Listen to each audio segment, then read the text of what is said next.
uh, for everyone being here, and I really want to thank the team. Start out this morning being breathed. Actually, last week, Chief of Staff told me we were looking to have this weather come in, and the team started to prepare. There's been various shifts around 6:40 this morning. We got an update and immediately started to make the necessary adjustments. Communicated with the chancellor this morning as well, and he started the operation of dealing with remote learning for our children. We've been fortunate. Let's be clear. We have not had any significant snowfall for quite some time. In fact, it was amazing how little salt we had to use last year. But the time has come. Mother Nature does what she wants to do. And I really want to thank the Commissioner Tish and her team for their just rapid response and coordination with all the agencies involved. We're expecting snow across the city tonight and into tomorrow. The current forecast calls for light rain beginning around midnight and transitioning to snow tomorrow morning. We expect at least 5 to 8 inches now. We could get more. As the forecasts continue to shift, we will continue to notify New Yorkers. It's going to be low visibility, high wind gusts, ending by early afternoon, as well as up to 2 feet of coastal flooding along vulnerable shorelines. We're taking this storm extremely serious. We want New Yorkers to be prepared, and we want New Yorkers to do the same. We expect slippery roads and limited visibility. And so we're strongly encouraging New Yorkers, if you don't have to go out, stay home. And please use public transportation. We want to minimize the number of vehicles on the road so that our apparatus and vehicles can actually deal with the removal of snow and make our movement in the city more feasible. Our team has also been coordinating closely with the governor's team, Governor Hochul's team in advance of the storm. All relevant city agencies have been activated and preparations are underway. Sword spreaders and plows are ready to go. And again, just really want to commend DSNY, the entire team. They're ready, they're prepared, and the commissioner is going to coordinate their efforts with our other city agencies. And so we're doing everything in our powers to keep New Yorkers safe. We want New Yorkers to do everything in their powers to continue to be safe by, again, staying off the road and signing up for Notify NYC to keep update on winter weather. City services will continue to be available for New Yorkers tomorrow, and we will continue to serve the city. We will not be conducting any outdoor events. And again, our public schools are closed tomorrow. Actually, we're doing remote learning. It's going to be remote learning day. That's one of the things that came out of COVID-19. We can continue the educational process of our children, so they will be learning remotely. Alternate side street parking has been canceled for tomorrow, and we do have a code blue has been issued for unsheltered New Yorkers. If you see someone in need, please call 311 or 911 as appropriate. And check on neighbors, as always, to make sure that we can be good neighbors for each other. I know New Yorkers will be ready. We will be ready. Bundle up, stay cold, stay warm. We have an election tomorrow. Poll sites are open. The poll sites for the elections will be open in Queens and in the Bronx. Commissioner? Thank you, Mayor Adams. You're going to get a more complete weather briefing from Commissioner Iskell in a few, but I will give you some of the highlights that the mayor has already touched on. We are expecting winter weather in New York City tomorrow. It will begin as rain around midnight, and it will rain for a few hours. We expect the transition to snow to happen between 4 and 7 a.m. tomorrow. There can be periods of very heavy snow, so we're expecting 1 to 2 inches of snow per hour for several hours in the morning. So as the mayor said, staying off the roads is very important. We expect the storm to taper off in the afternoon. Right now, it's looking like it'll be between 2 and 4 p.m. And of course, all of this is subject to change. We have seen this storm change a lot over the past 24 hours, so we're going to continue to keep our eye on it and brief New Yorkers as necessary.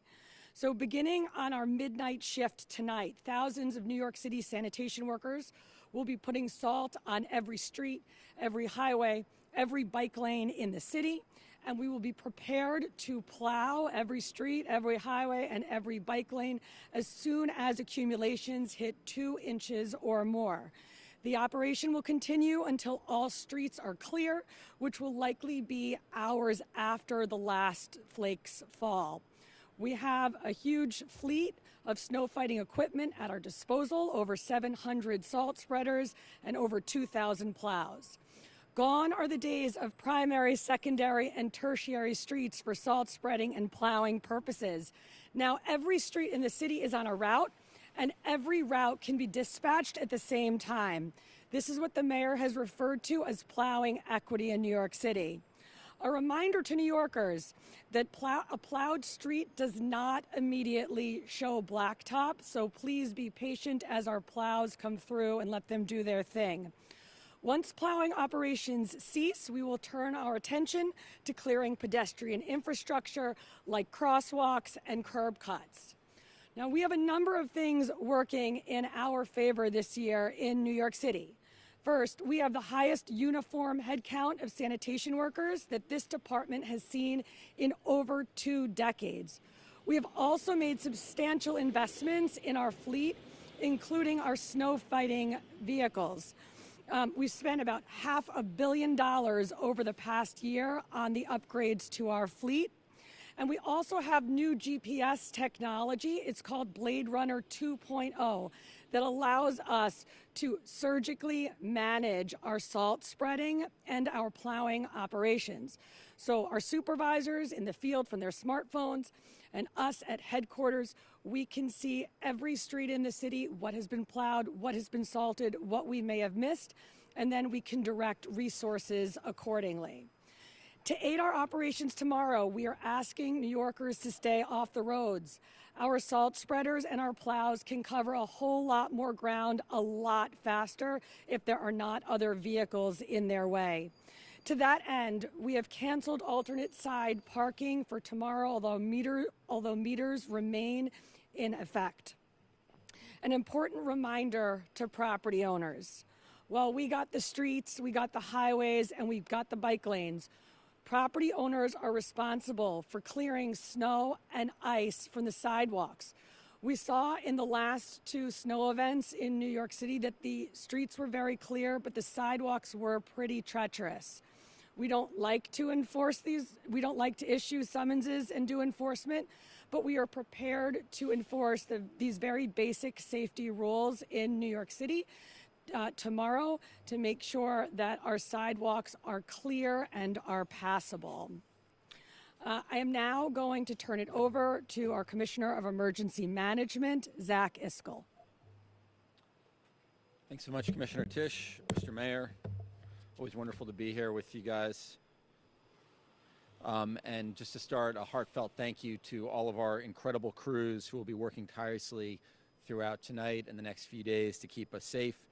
These dedicated professionals, including police officers, firefighters, EMS personnel, sanitation workers, and many others, are really the backbone of our city's resilience in the face of adverse weather conditions. Their commitment to New Yorkers really knows no bounds, and I couldn't be more grateful for the work they'll be doing tonight and throughout the day tomorrow around the clock. So thank you. In terms of the forecast, as the mayor, as Commissioner Tisch said, we're expecting 5 to 8 inches of snow. We'll start with rain around midnight tonight with a shift to snow sometime in the early mornings. We could see rates of 1 to 2 inches per hour. This could lead to difficult travel and low visibility for the morning commute. In advance of this, the National Weather Service has put out a winter weather advisory. We have issued a travel advisory for tonight through tomorrow. We do expect travel delays tomorrow citywide. So we encourage everybody to stay off the road, to keep themselves safe, but also, really importantly, to allow sanitation crews to do their job of clearing the snow, and to allow first responders, police, firefighters, EMS to get around the city should they need to. We activated this morning our winter weather emergency plan. That means we now start coordinating with a number of agencies, including sanitation, Department of Education, DEP, DOT, Transportation, Environmental Protection, host of others, including state partners, 311, Port Authority, MTA, and others, to make sure that we're prepared for this winter weather. Timeline, as I mentioned, one of the things that we are looking at this storm is right now there is low confidence in the forecast. That means we could see more snow, or it means we could see less snow. That really will depend upon when the shift occurs from rain to snow. If it occurs earlier, we'll see more snow. If it occurs later, we'll see less snow. We're also looking at how the snow bands tomorrow will line up. Those snow bands we can't really track until we're about an hour out. And so if we see some heavy snow bands coming into the city, that means we could see higher rates of snow. It means we could see higher rates and amounts throughout the city, but we won't know until tomorrow. It's also possible that we see less snow than currently forecast. As Commissioner Tisch said, this forecast has really changed. Yesterday we were expecting about 1 inch of snow. Right now we're looking at 5 to 8 inches. So it is incredibly important for all New Yorkers to stay informed. Make sure that you are monitoring the forecast. Make sure that you sign up for Notify NYC, available in 14 languages, over 1 million subscribers, available by calling 311, by downloading the app, or by going to nyc.gov/notify to make sure you have the most relevant information. The other thing I want to flag is with the forecast, there's always multiple hazards that we need to be aware of. And one of the places people often get in trouble is when we look at one hazard, snow, and we don't pay attention to the other ones. So there are potentials with high gusts of winds tomorrow in combination with the snow of leading to reduced visibility that could really impact roadways. The other thing that we're looking at is potential for minor to moderate coastal flooding in and around Jamaica Bay, parts of the Sound. So that's areas like Broad Channel, Hamilton Beach, parts of the Rockaways, up to City Island. We're looking at that really in local areas between 11 a.m. is the high tide mark, but that could continue on to about 2 p.m. So really important that all New Yorkers are paying attention not just to the snow, but the other hazards. There's also potential disruptions to the evening commute as there are remnants of slick roads and precipitation on those roads. So be careful even after the snow stops. A couple of last things. Code Blue, enhanced Code Blue is in effect. So as the mayor said, if you see a homeless New Yorker, if you see somebody vulnerable, please call 311 or 911.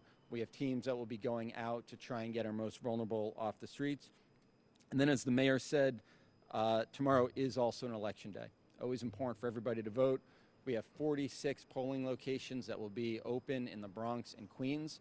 38 of them are public schools, 2 are NYCHA facilities, 6 are private facilities. We are working very, very closely with elections to make sure that those sites are open and running, that will be salting, that will be shoveling, and want to just give a big shout out and thanks to the election workers who will be going out early in the morning at 5 a.m. to make sure that those sites are open.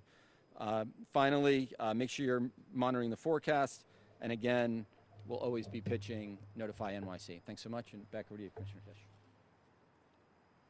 Thank you, Commissioner Iskell. Next, we will hear from our school's chancellor, Chancellor Banks. Thank you so much, Commissioner, and good afternoon, everyone. So yes, schools will be, we're not saying closed tomorrow. Schools are shifting to remote learning, and that's an important distinction. When we say schools are closed, then officially that does not count as a day for us as relates to state law. Our schools are still in session, just differently. And so the long gone are the days of just a snow day and everybody just has off. So we're going to have a big snowstorm, most likely, but our students, we expect for them to be fully engaged. It is important to note, it is what we refer to as a synchronous day, school day. And what that means is that if your child's as an example, in the 3rd grade, they will show up online with their teacher at the same time that they would normally do it in school, and have a regular session of school and simulate it much in the way that it would be as if they were already in school. So the mayor and I spoke early this morning. He gave the word that we should start the preparation. We notified all of our superintendents, our principals. Teachers have now all been notified, and parents are being notified in real time as we speak. And one of the things that was most important that I shared with the mayor was that in order to do this effectively for a school system this large, you need as much time to prepare and to be ready and to let parents know so that they can be ahead of the game. That's why we're really happy to have this press conference here at this moment. So we will have no school tomorrow during the day. We will have no after-school programs that are taking place tomorrow. We're certainly hopeful that we will be back in sound order the following day and ready to go. But we feel really good about this. We've taken some time as a school system to do simulations and to prepare for this. And it's one of the good things that, in fact, emerged from the pandemic was our preparedness to be ready for moments like this. And I think the school system is more than prepared. We'll be assessing our effectiveness every step of the way. And I'm really just thrilled also with Commissioner Iscol, who keeps all the city agencies informed with a heads up, and beyond thrilled with Commissioner Tisch, who I don't think the city's ever been more prepared than her and her leadership and her team to prepare for a snowstorm. And so let's get ready. It's going to be an exciting day tomorrow. We wanted to make sure that we kept everyone safe. That's the number one thing. We did not want kids to be stuck on buses and teachers having to make their way, particularly once the snowstorm happens, making their way even home. Because the prediction is that it's going to start in the morning, and we didn't want folks to wind up getting snowed in and being very unsafe. So we've spoken with the teachers union. We've spoken with the principals union. Everybody said this is the right call to make. It gives everybody a chance to get out in front and start to get prepared, and we're ready. And again, thanks so much to my chief of staff who brought the whole team together and make sure the coordination was seamless as all the agencies that are involved are on alert on how we're going to be prepared for tomorrow. Charles, yep. Mm-hmm.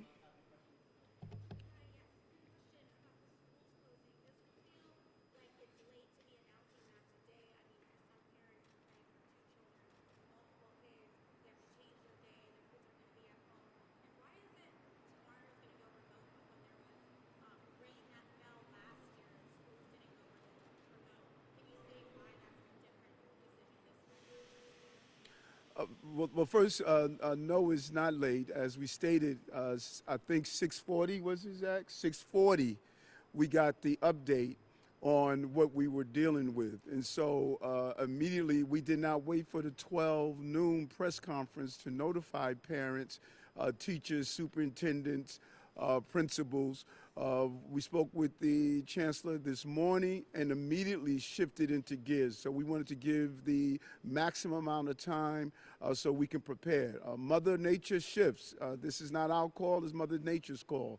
And as soon as we can make the right call and not a premature call, we did so. And, you know, kudos to making it earlier to give parents and families the maximum amount of time.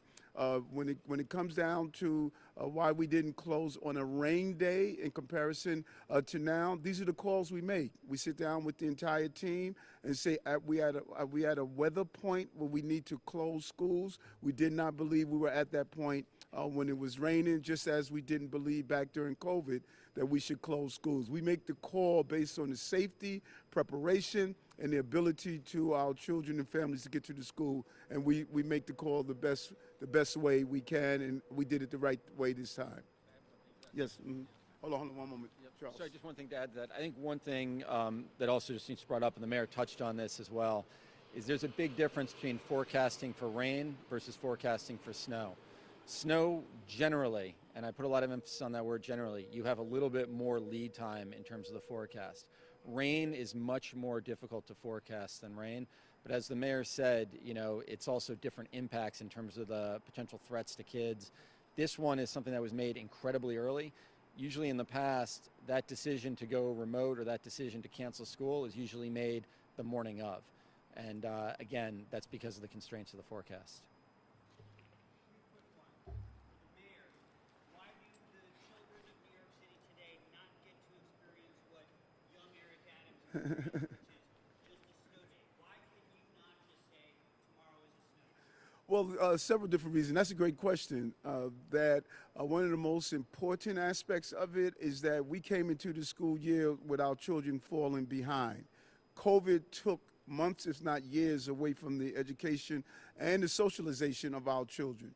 We need to minimize how many days our children are just sitting home making snowmen like I did, and they need to catch up. You know, the chancellor has done an amazing job. We're outpacing the state in reading and math, and we don't need to slow down. We need to keep our foot on the pedal. And so whenever we can use technology to do so, we're going to do so. I did not have internet or remote learning as a child. I wish we would have, but we have it. We better use it because we have to catch up and exceed where we are. So that affects everyone. Yeah, for Chancellor, really quick. There are already some message boards among parents who are saying, I'm not going through this. They can't log on to the Zoom, can't click over here. They're getting sort of PTSD from what happened during the pandemic. So are you giving them any kind of chancellor's permission at a certain point? If it doesn't work tomorrow, take the kids out to Prospect. You're really trying to get in that park to just have a regular snow day at NYC, yeah. Listen, the goal here is for us to effectively be able to deliver instruction for our kids, as the mayor said. Whenever you're dealing with technology in a system this large, there are always glitches. We want to minimize those glitches because we want our students engaged. And, you know, by 3 o'clock, the school day is over. They'll have plenty of time to get out in the snow and still have some fun. So we don't want the kids to not have fun, right? I'm not a Grinch. But we do want them to be able to be actively engaged in school and get the most out of it.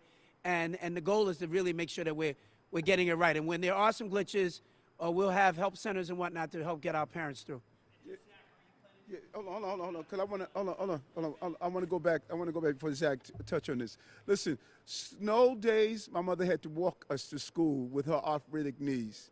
If you are a parent and you are not willing to navigate a computer for your child, that's a sad commentary. That's a sad commentary.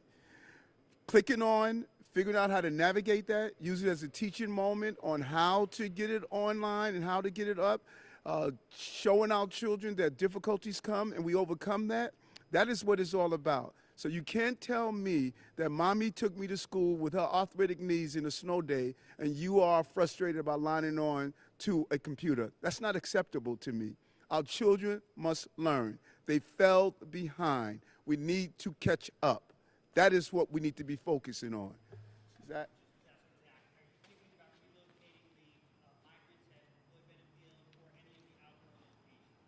We're not. Those structures, the reason we evacuated in the past is because of high winds. We haven't hit any of those triggers. There's no concerns for flooding.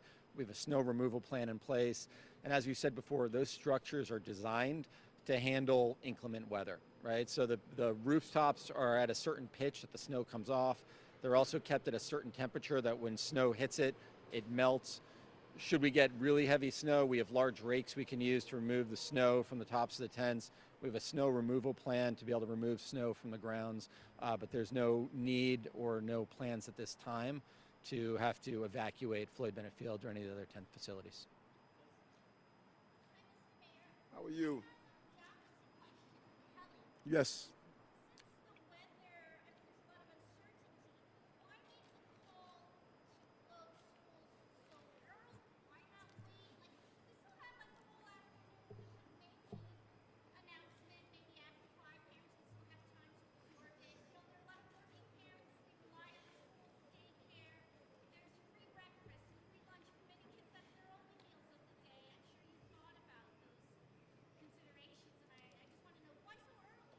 Well, it took me over 2 years to reach a point where I can finally see a living example of what I stated. 8.3 million people, 35 million opinions. No matter what we do, there's going to be this. And so what we must do is be leaders and make the call not based on the loud voices, but based on our analysis of the circumstances that we are in. Because if we close the school early or we close it late, they're going to be what you and Kelly has just went through. This is the team. We got to make the right calls, and we have to do what's best for our students. I remember during COVID, everybody told us close the schools, close the schools, close the schools. We did the analysis. It was a smart thing to do. It was the right thing to do. It was the safest place for our children at the time. We're doing that once again right now. And so for those who said we should have closed it earlier, or those who said that we could have closed it late, you just reinforced 8.3 million, 35 million opinions.